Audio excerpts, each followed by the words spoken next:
নমস্কার, আশা করি সবাই ভালোই আছেন। সুমতি কিচেন উইথ ব্লগ থেকে সবাইকে স্বাগত। আজকে একটা নতুন রেসিপি আপনাদের সঙ্গে শেয়ার করেছি। এখন তো শীতকাল মানে প্রচুর পরিমাণে সবজি পাওয়া যাচ্ছে। শীতকালে যতটা সবজি খাওয়া যাবে ততটাই ভালো, গরমকালে তো পাওয়া যায় না।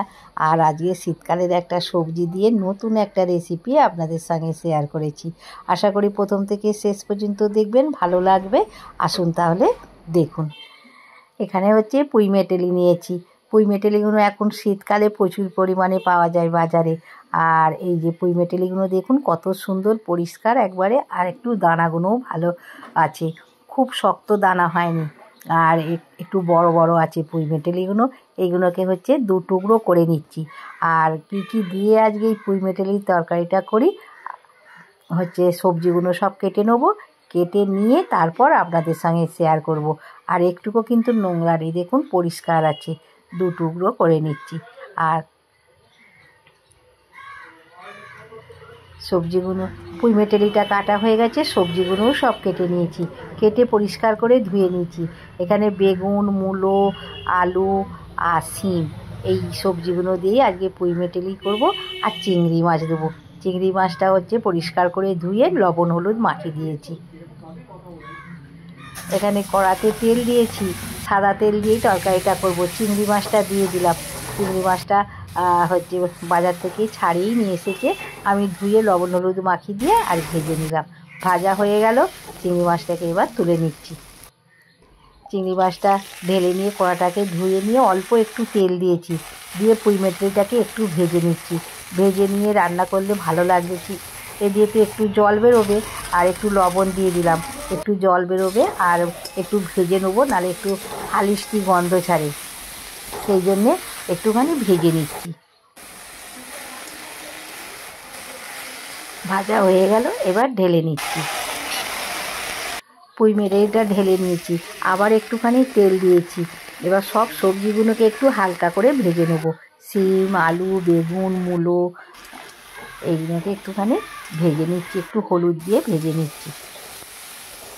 খুব বেশি লাল করে ভাজার দরকার নেই সবজিকে। আর ভাজা হয়ে গেছে, এবার এই সবজিগুলোকে হচ্ছে ঢেলে নিচ্ছি। সবজি ভেজে ঢেলে নিয়েছি, কড়াতে তেল দিয়েছি, 5 ফোড়ন দিলাম, আর দিলাম পেঁয়াজ কুচোনা। আজকে পেঁয়াজ দিয়েই তরকারিটা করব। পুঁই মেটেলি এমনি নিরামিষও হয়, আজকে নিরামিষ করব না, যেহেতু চিংড়ি মাছ দিয়ে করছি সেই জন্যে পেঁয়াজ দিয়ে করছি। পেঁয়াজ রসুন সব কিছু দিয়েই আজকে তরকারিটা করব। আর এখানে হচ্ছে রসুন দিলাম। রসুনের পরিমাণটা আপনারা বুঝেই দেবেন। আমি 1 চামচের মতন রসুন দিয়েছি। আর রসুনটাকে একটুখানি হচ্ছে নেড়ে নিলাম।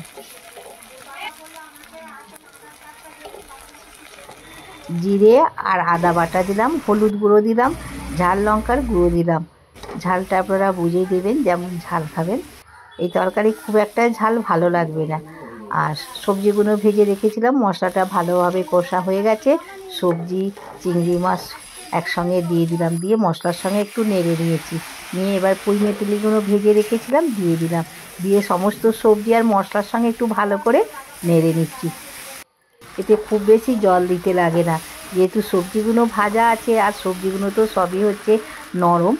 আর অল্প পরিমাণে জল দিলাম সবজিটাকে নেড়ে নিয়ে। এবার একটা ঢাকা দিয়ে দিচ্ছি। ঢাকা দিয়ে দিলে ভাপেতেই সেদ্ধ হয়ে যাবে। ঢাকাটা দিয়েছি, মিডিয়াম আঁচ করে দিয়েছিলাম। দেখুন অল্প জল দিয়েছি, আর সবজি দিয়ে অল্প একটু জল বেরিয়েছে। আর একটু লবণ কম হয়েছিল, লবণ দিলাম। 1 চামচ চিনি দিলাম। একটু মিষ্টি মিষ্টি হলে তরকারিটা খেতে ভালো লাগবে, যেহেতু পুঁই মেটেলি সবজি দিয়ে চিংড়ি মাছের তরকারি। একটু নেড়ে নিয়ে আবার হচ্ছে ঢাকা দিয়ে দিচ্ছি। অনেকটাই তো এখনও রস আছে, একটু শুকনো হলেই ভালো লাগবে। আর ঢাকাটা দিয়েছিলাম, ঢাকাটা খুলে নিয়েছি। দেখুন আর একটুকু কিন্তু জল নেই। এবার হচ্ছে এই রকমই তরকারিটাকে নামিয়ে নেব। তরকারিটা ঢেলে নিয়েছি। আর যে সকল নতুন বন্ধুরা আমার চ্যানেলে প্রথম, অবশ্যই কিন্তু চ্যানেলটিকে সাবস্ক্রাইব করবেন, পাশের বেল বাটনটি অন করবেন, সবার সঙ্গে শেয়ার করবেন, লাইক করবেন, আর কমেন্ট করে জানাবেন আজকের পুঁই মেটেলি দিয়ে সবজি আর চিংড়ি মাছ দিয়ে তরকারিটা কেমন হয়েছে। এখানে হচ্ছে সার্ভ করে দিচ্ছি। আশা করি আপনারা প্রথম থেকে শেষ পর্যন্ত দেখলেন। আবার কোনো একটা নতুন রেসিপি নিয়ে আপনাদের সঙ্গে দেখা হবে। ততক্ষণে আপনারা সুস্থ থাকবেন, ভালো থাকবেন আর অবশ্যই আমার পাশে থাকবেন। নমস্কার।